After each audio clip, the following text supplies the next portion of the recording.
Je m'appelle Amara et j'ai 17 ans, mais je semble être la seule à y croire. Ne vous trompez pas, je vais tout vous dire et je suis sûre que vous serez d'accord avec moi. Mais avant tout, cliquez sur abonnez-vous et aimez cette vidéo où je pourrais juste apparaître hanter vos rêves ce soir, si vous ne le faites pas, ok ? Allons-y. Je me souviens que j'avais 15 ans lorsque mes parents ont déménagé en Inde depuis l'Inde. Mon père était assez riche, alors nous vivions dans le quartier le plus riche de la ville et j'allais aussi au lycée le plus huppé. Mes parents m'ont donné, ainsi qu'à ma petite sœur, tout ce que nous voulions. Mais ma petite sœur a été plus gâtée parce qu'elle était la préférée de papa. J'avais 3 ans de plus, mais elle était plus intelligente. Je l'enviais quand elle recevait des éloges, mais j'étais plus intéressée à faire la fête et à faire du shopping avec mes amis. Une fois, j'étais à une fête et je devais passer un examen, alors mon père m'a appelée et m'a dit « Si tu ne réussis pas bien à l'école, je ne t'inclurai pas dans mon testament. » Disons simplement que j'ai tellement raté que j'ai dû changer d'école. Ma nouvelle école était plus froide que la première. Il y avait des garçons plus chauds et des filles plus folles. Si je ne venais pas d'une maison riche, je me serais sentie comme une ratée, mais je m'entendais très bien. Je ne t'ai pas dit que je suis une grande danseuse ? Si, eh bien je suis tellement déterminée que je suis devenue la capitaine de l'équipe de cheerleading. Je sais que j'ai déjà dit que les garçons de cette école étaient super chauds, mais s'il y a un mot qui peut être utilisé pour décrire quelqu'un qui est encore plus chaud, alors vous pouvez l'insérer ici pour Greg, le capitaine de l'équipe de basketball. Nous avons commencé à sortir ensemble après qu'il se soit approché de moi un jour et m'a dit « Hé, j'aime ta tache de naissance et tu es vraiment mignonne. Tu veux sortir un soir ?» C'était le début et la fin. Tout aurait pu me sembler parfait, mais en tant qu'indienne, il m'était difficile de prononcer correctement certains mots anglais. Une fois, j'ai prononcé « vélo » dans mon ancienne école comme « bicycle » et cela a fait rire tout le monde et se moquer de moi pendant environ une semaine. J'ai commencé à suivre des cours particuliers d'anglais, mais pour éviter l'embarras dans ma nouvelle école, je me suis contentée de mots que j'étais sûre de bien prononcer ou de pointer des choses dont je voulais parler. Au début, mes amis pensaient que j'étais bizarre, mais ils s'y sont habitués. Mais j'étais assez à l'aise avec Greg, donc cela ne me dérangeait pas de faire ces erreurs avec lui, car il semblait ne pas s'en soucier. Greg et moi avons passé beaucoup de temps à aller au cinéma, aux arcades et à des concerts. Nous étions presque inséparables. En fait, vous ne pouviez me voir nulle part et ne pas le trouver à proximité. Nous étions le couple parfait et tout le monde voulait que leur relation soit comme la nôtre. Une fois, pendant que nous sortions, je lui ai dit que j'aimerais vivre avec lui sur une île isolée et avoir des jumeaux avec lui. La pensée d'une vie sans Greg m'a toujours fait grincer des dents. Puis, une nouvelle fille est apparue. Son nom était Lucie et elle était très jolie. Vous pouvez appeler ça de la jalousie, mais lors de son premier jour d'école, tout le monde en classe était comme « Oh, elle est tellement sexy !» Et cela m'a mise mal à l'aise. Un jour, elle est venue vers moi et a dit « Salut Amara, j'ai entendu dire que tu étais la capitaine de cheerleading. Quand puis-je venir pour des essais ?» Je voulais lui dire que nous n'étions pas ouverts à de nouvelles prises, mais j'ai vu une chance de lui rendre la vie un peu misérable et je l'ai saisie. Je lui ai donné les cascades les plus difficiles, mais elle a tout réussi. Elle m'a même demandé si c'était tout ce que j'avais. J'étais en colère, mais pas aussi en colère que lorsque j'ai entendu les autres dans le vestiaire dire qu'elle était encore meilleure que moi. J'étais assise avec Greg un après-midi, elle est venue et a dit « Salut Greg, je suis une grande fan. Je peux prendre une photo avec toi, s'il te plaît ?» Bien sûr, Greg n'a pas dit non. Il m'a même demandé de prendre la photo. Elle le tenait comme s'il était son petit ami. Je ne pouvais plus le supporter et je lui ai dit d'enlever ses mains. Elle a commencé à pleurer comme si j'étais un monstre et Greg l'a embrassée et s'est excusé. Elle m'a fait la gueule, comme lui, et c'est à ce moment-là que j'ai réalisé qu'elle avait probablement été envoyée de l'enfer pour tout me prendre. Greg et moi étions censés aller voir un film un soir, mais il a annulé et a dit qu'il était en famille. Je m'ennuyais, je voulais pas rester à la maison, alors j'ai demandé à mes amis si nous pouvions sortir, mais ils ont dit que Lucie les avait déjà invités pour un karaoké dans un bar. J'ai décidé de les rejoindre, car je voulais voir pourquoi Lucie était si géniale et que je ne l'étais plus. Je suis allée au bar et j'ai remarqué que la voiture de Greg était garée dehors. Je me suis garée en face du bar et je l'ai appelé, mais il a ignoré tous mes appels. Ensuite, il est sorti du bar en tenant Lucie par la taille et il riait comme des amants. Je suis sortie et quand Greg m'a vue, il s'est figé. J'ai commencé à marcher vers eux lorsqu'un conducteur ivre m'a renversée. J'ai été heurtée par une deuxième voiture qui m'a un peu écrasé le crâne et je suis tombée inconsciente. C'est ce qui a conduit à mon coma. Je me souviens de mon premier réveil. Je pensais que je venais de me réveiller d'un sommeil profond. Mais j'avais toutes ces affaires médicales sur mon corps et ma famille était excitée. J'ai demandé depuis combien de temps j'étais inconsciente et ils m'ont dit 13 ans. J'avais déjà 30 ans. J'ai pleuré, j'ai essayé de rattraper le temps. Ma petite sœur en avait fini avec le collège et venait de décrocher un emploi à revenu élevé. Même dans mon état, je me sentais toujours envieuse. Les médecins étaient ravis et ont informé mes parents qu'ils me laisseraient partir quand ils auraient terminé certains tests. Mais le lendemain, je ne pouvais plus parler, je suis retombée dans le coma et je ne me suis plus jamais réveillée. Eh bien, jusqu'à maintenant. 20 ans plus tard, tu sais que quelqu'un peut se réveiller d'un coma pendant 1 jour ou 2, puis repartir? Maintenant tu sais, c'est cadeau. Alors, comment me suis-je réveillée? Tout le monde, y compris les médecins, était sur le point de renoncer à moi parce qu'ils pensaient que je ne me réveillerais plus jamais. Ensuite, ma sœur s'est souvenue que j'aimais écouter de la musique. Alors elle a pris des écouteurs et les a mis sur moi. Je ne me souviens pas beaucoup de mon coma, mais j'ai entendu une chanson familière et j'ai suivi le son. Étonnamment, j'ai ouvert les yeux. Les médecins ont dit que mon cerveau s'était recablé au fil des ans, jusqu'à ce que les connexions soient suffisantes pour que je me réveille. Mais ma sœur pense toujours que la musique m'a réveillée. Sais-tu également que les personnes se réveillant d'un coma et parlant une langue étrangère peuvent devenir de vrais locuteurs de cette langue? Ouais, ça s'appelle aphasie bilingue. Cela se produit lorsqu'une zone du cerveau qui connaît une langue est endommagée et qu'une autre zone reste intacte. Je pouvais à peine parler ma langue maternelle et quand ma sœur a continué de me parler dans notre langue, je n'ai pas pu répondre. Je lui ai parlé en anglais et j'ai été choquée par ma fluidité. J'ai essayé de prononcer les mots que je trouvais difficiles et c'était si facile. Mes parents n'étaient pas là et quand j'ai demandé, j'ai découvert qu'ils étaient morts il y a 5 ans. Mon père m'avait laissé beaucoup d'argent, mais la plus grande partie de cet argent était allée à mes soins hospitaliers.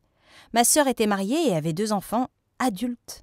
Elle avait l'air bien plus âgée que je ne me souvenais. Je l'ai même confondue avec l'une des infirmières lorsque je me suis réveillée pour la première fois.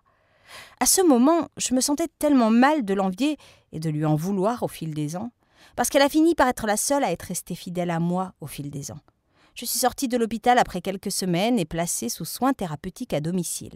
Je suis donc rentrée chez moi et la première chose que j'ai faite a été de me regarder dans le miroir. Je suis sortie de moi quand j'ai vu mon reflet. « C'est pas moi. Dis-moi que c'est pas vrai », ai-je dit. J'avais le corps d'une femme de 47 ans, mais toutes mes pensées étaient exactement comme quand j'avais 17 ans. Eh bien, j'en ai parlé à mon thérapeute et elle l'a appelé post-coma. Je ne l'ai pas cru jusqu'à ce que je me présente à la fête du 16e anniversaire de ma nièce et que j'essaie de faire des trucs sympas. Ses amis semblaient impressionnés et se sont réunis autour de moi pour me demander comment je pouvais agir et parler comme si j'avais 17 ans. Ils m'ont trouvée assez intéressante. Tout avait changé de ce dont je me souvenais. Tout d'abord, mon groupe préféré n'existait plus et ils étaient beaucoup plus âgés. Il n'y avait plus de baladeurs ou de Game Boy et ils ont tous été remplacés par des choses que ma sœur appelle iPod et PlayStations. Tout était différent et c'était beaucoup à apprendre en même temps. J'ai demandé une fois à la fille de ma sœur si je pouvais utiliser Netscape Navigator sur son téléphone et elle a ri. Après m'avoir dit qu'elle ne savait pas ce que c'était, elle a eu la gentillesse de me montrer comment utiliser les navigateurs actuels et les plateformes de médias sociaux populaires aussi. Puis un jour, j'ai vu ma nièce regarder quelque chose sur son téléphone et ça m'intéressait. C'était une vidéo sur une fille dans le coma sur la chaîne Mon Histoire Animée. Je me suis tellement intéressée à la chaîne que ma nièce a dit en plaisantant « Peut-être que tu devrais aussi leur envoyer ton histoire ».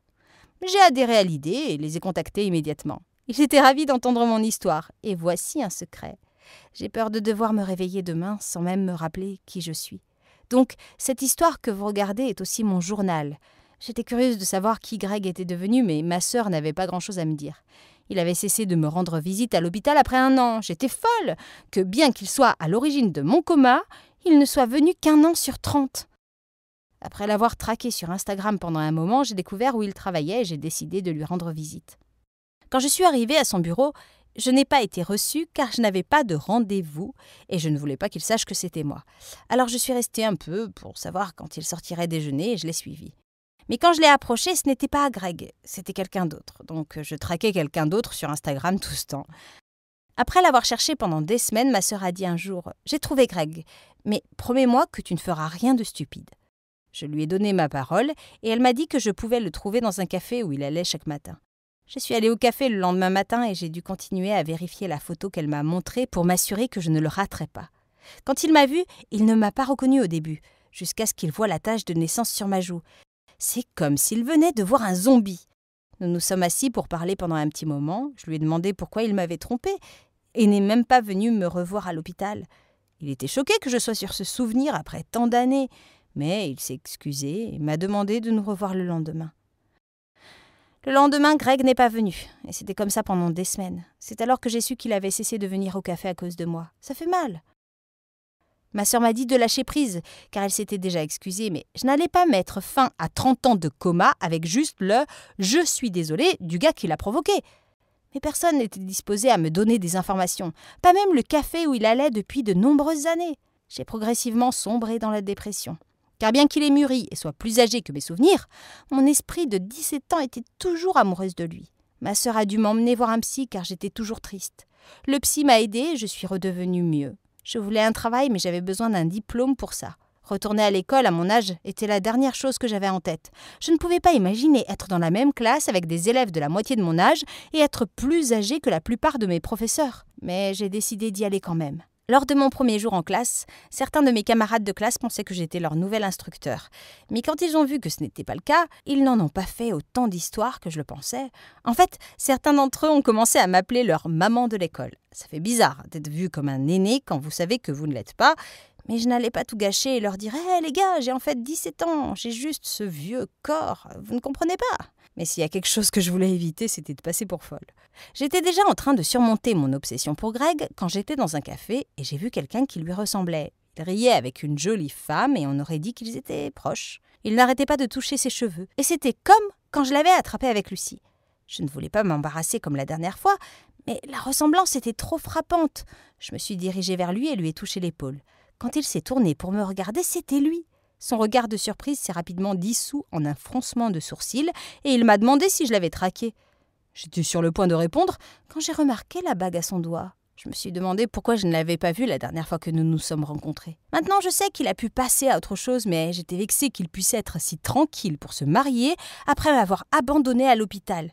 Je lui ai dit qu'il était un monstre et je suis partie après avoir jeté un regard haineux à la fille. Corrigez-moi si je me trompe, mais Facebook est l'endroit le plus facile pour trouver quelqu'un. Du moins, c'est ce que l'un de mes camarades de classe m'a dit, et cela a fonctionné. J'ai trouvé le profil de Greg et j'ai parcouru ses publications pour en savoir plus sur la femme avec qui il était, parce que je pensais que c'était sa femme. Mais je n'ai pas été seulement choquée de découvrir qu'il était infidèle quand je l'ai vu, j'ai découvert qu'il était marié à Lucie. Le choc s'est transformé en rage. Quand j'ai vu qu'il avait 2 adolescents et qu'il avait l'air heureux, ça aurait dû être moi. J'ai aussi trouvé la page de Lucie.